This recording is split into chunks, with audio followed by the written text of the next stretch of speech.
नमस्कार। आज हम एक बड़े ही दिलचस्प देश पर बात करने वाले हैं, वेनेजुएला, जो दक्षिण अमेरिका में है। हाँ, नमस्कार। और हमारे पास जो जानकारी है वो काफ़ी डिटेल में है।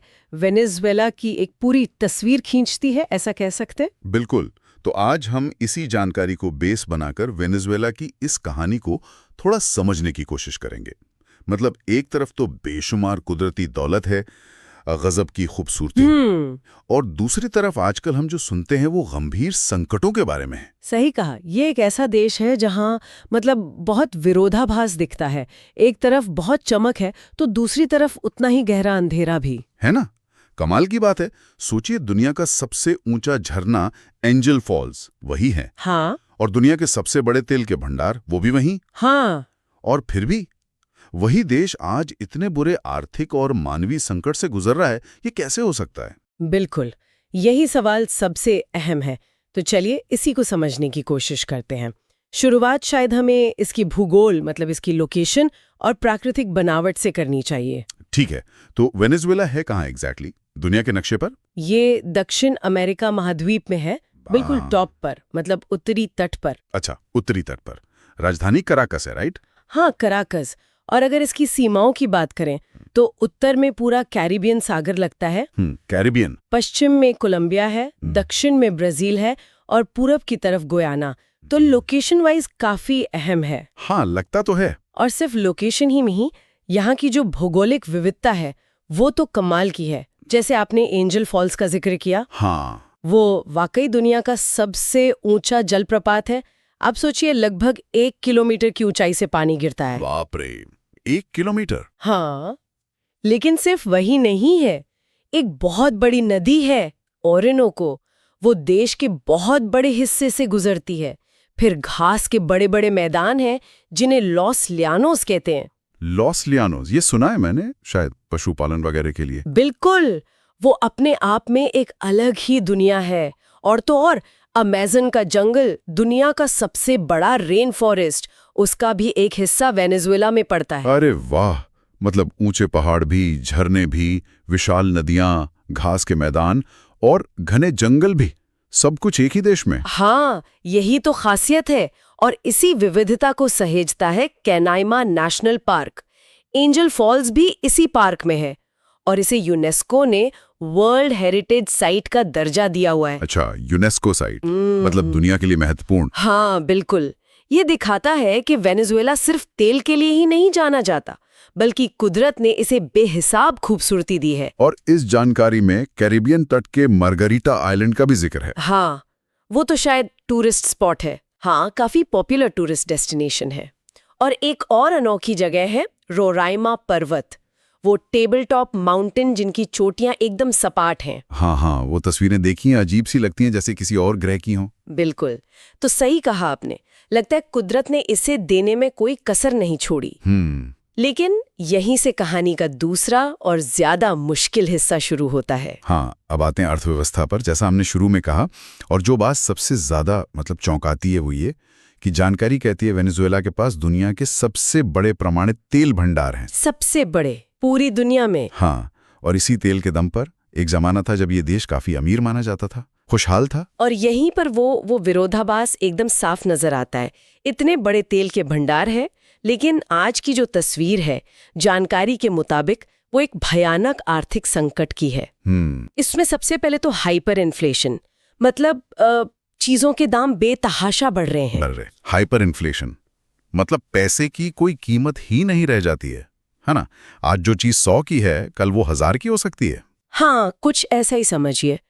सोचिए कि आपकी सैलरी की वैल्यू हर दिन कम होती जा रही है और इसके साथ साथ बेरोजगारी भी बहुत ज्यादा बढ़ गई है। ओहो, काम ही नहीं है लोगों के पास, या है तो बहुत कम। और फिर इस जानकारी में ये भी बताया गया है कि इस वजह से बाहर से निवेश आना लगभग बंद हो गया है। इंटरनेशनल ट्रेड पर भी बहुत बुरा असर पड़ा है। तो सवाल यही उठता है कि इतनी दौलत, मतलब ये काला सोना, इतना तेल होते हुए भी कोई देश इस हाल में कैसे पहुंच सकता है? ये बात समझ नहीं आती। बिल्कुल, ये $1 मिलियन क्वेश्चन है, कह सकते हैं। और इसका असर तो सीधा आम लोगों पर पड़ता होगा ना? जानकारी में लिखा है कि खाने पीने की चीजें, दवाइयां, यहाँ तक कि पेट्रोल डीजल की भी भारी कमी है। हाँ, यही तो सबसे ज्यादा दुखद है। ये तो और भी अजीब है। दुनिया में सबसे ज्यादा तेल जिसके पास हो, वहां पेट्रोल की कमी। हाँ, ये दिखाता है कि सिस्टमिक प्रॉब्लम कितनी गहरी है। ये सिर्फ कुछ आंकड़े नहीं है, ये लाखों लोगों की रोजमर्रा की जिंदगी की सच्चाई है। एक बड़ा मानवीय संकट बन चुका है ये। सही कहा। और इसी से जुड़ा है अगला पॉइंट, वहां के लोग, उनका समाज, उनकी संस्कृति। आबादी लगभग 3 करोड़ बताई गई है जानकारी में। हाँ, करीब 3 करोड़। और कल्चर की बात करें तो उसमें कई तरह के प्रभाव दिखते हैं। स्पेनिश प्रभाव है क्योंकि वो कॉलोनी रहे, अफ्रीकी प्रभाव है जो गुलामी के दौर से जुड़ा है, और वहाँ के जो मूल निवासी हैं, इंडिजिनस लोग, उनकी अपनी संस्कृतियां हैं। तो एक मिलीजुली संस्कृति है। भाषा तो स्पेनिश ही है ऑफिशियल। हाँ, ऑफिशियल लैंग्वेज स्पेनिश है। और धर्म में देखें तो ज्यादातर लोग ईसाई हैं, खासकर कैथोलिक। जानकारी में कुछ खास कल्चरल चीजों का भी नाम है, जैसे जोरोपो, ये कोई संगीत या नाच है शायद। हाँ, जोरोपो वहाँ का लोक संगीत और नृत्य है, काफी वाइब्रेंट होता है। और बेसबॉल, वो वहाँ का नेशनल पैशन है, जैसे हमारे यहाँ क्रिकेट को लेकर दीवानगी है। अच्छा, बेसबॉल, इंटरेस्टिंग। ये छोटी छोटी बातें उस जगह को समझने में मदद करती हैं। बिल्कुल, ये कल्चरल चीजें तो अपनी जगह हैं, लेकिन जो सामाजिक ढांचा है, बिल्कुल। उस पर इस मौजूदा संकट का असर बहुत बुरा हुआ है। जानकारी यह इशारा करती है कि एक वक्त था जब वेनेजुएला में एजुकेशन और हेल्थ केयर का सिस्टम काफी अच्छा माना जाता था। शायद तेल की कमाई का असर रहा हो। हाँ, हो सकता है। लेकिन आज की हकीकत ये है कि ये बुनियादी सुविधाएं भी पूरी तरह चरमरा गई हैं।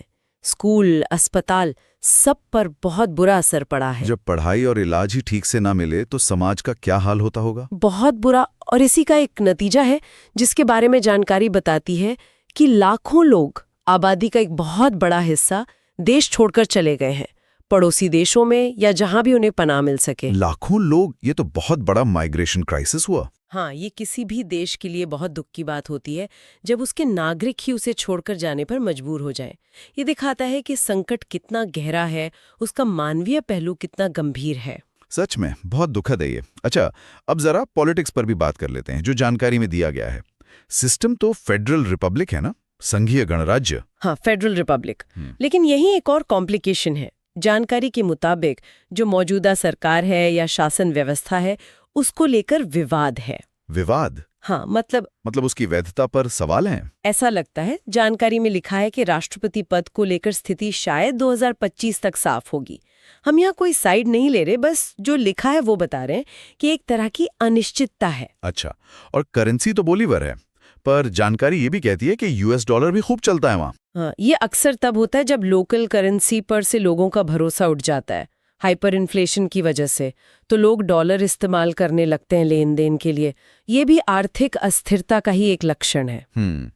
तो अगर हम सब चीजों को जोड़कर देखें, ये आर्थिक संकट, लोगों का पलायन, बुनियादी सुविधाओं की कमी और ये राजनीतिक अस्थिरता या विवादित शासन, हाँ, तो ऐसा लगता है कि ये सब आपस में बुरी तरह उलझे हुए हैं।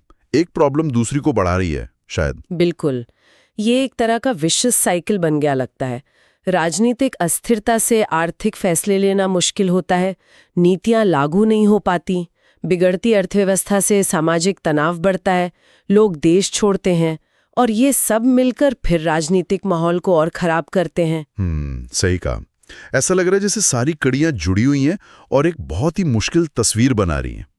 वो सारी प्राकृतिक दौलत एक तरफ और ये इंसानी संकट दूसरी तरफ। हाँ, और शायद उस दौलत को सही तरह से मैनेज करने और उसका फायदा आम लोगों तक पहुंचाने में ही कहीं कोई बड़ी चूक हुई है।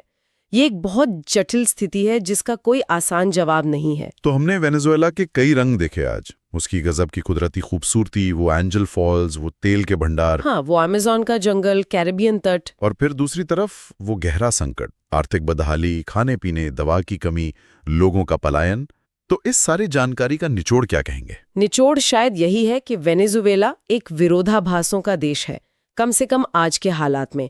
एक तरफ कुदरत की बेपनाह नियामतें हैं और दूसरी तरफ एक ऐसा गंभीर आर्थिक और मानवीय संकट जिसने लाखों जिंदगियों को मुश्किल में डाल दिया है।